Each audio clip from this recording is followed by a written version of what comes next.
Wow! Baba mo yung blinds natin, bro. Taas pala.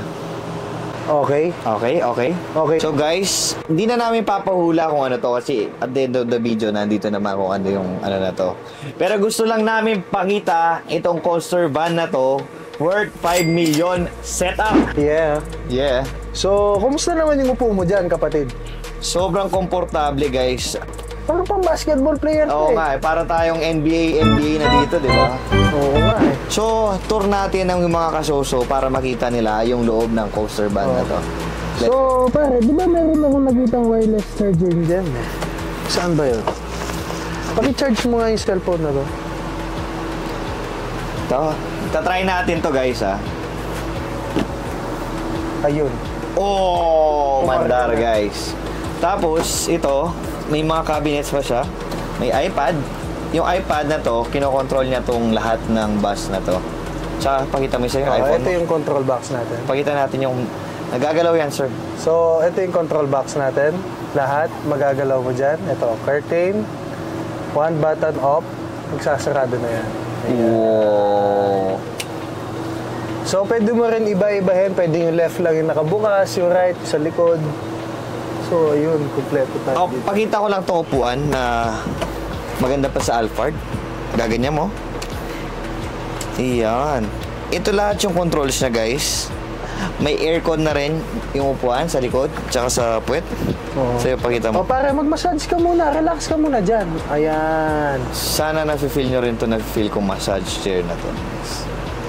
So, next, punta tayo sa likod. Punta tayo sa likod. Tara, tayo ka na, kapatid. Tara, sa likod tayo. Right. So guys, pakita lang namin itong pinakalikod. Pwede siyang gawin bed. Ayan, makikita nyo. Pwede kang umiga dyan. Oo.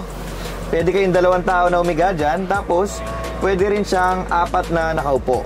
So guys, yan. Very spacious to. Very spacious. Parang nakatayo ka ata. Bro. Parang nakatayo siya. 5'9" ako pero hindi pa rin, hindi, joke lang. 5'6" pero hindi pa tumatama. Yung height niya, sobrang ganda. Diba? Ito. Ikaw, nakatayo ka pa rin. So ito, ako 6 flat ako yan, tumatama.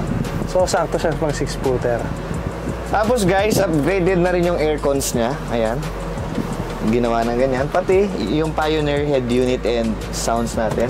Surround sounds na siya, guys. Yeah. Kung nakikita nyo, ito, konektado to sa van natin. Oo, sa van. So guys, hindi lang doon nagtatapos. Meron pang hidden dito sa kabila. Table siya, guys. So, hindi lang to table. Ito pa rin. So, lahat sobrang yan sandali. meron. Lahat. Pati ito meron. Saan ba yan? Sa kabila, bro. Sa kabila. Lahat yan. Yun. Galaw mo. Pwede mong iyatak sa bante. Pwede natin sarado yung pinto. Ayan. Alright. Tapos meron tayong kettle, tsaka lalagyan ng mga whiskey. Para pag nagsiinuman na, okay na. Pag ayaw niyong kausap yung driver nyo, ayan. Pag gusto niya sa kausap, buksan nyo. So guys, dahil may tao sa labas, bubuksan natin. Dahil lang dito sa maliit na to, mabubukas ang pinto. Ayan. Hey.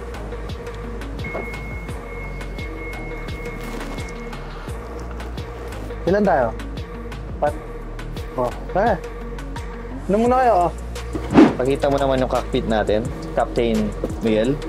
Alright. So, dito guys, kung mapapansin nyo,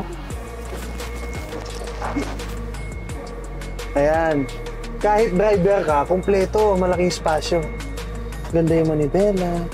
Ito, pwede kong galawin yung pinto gamit dito. Yan.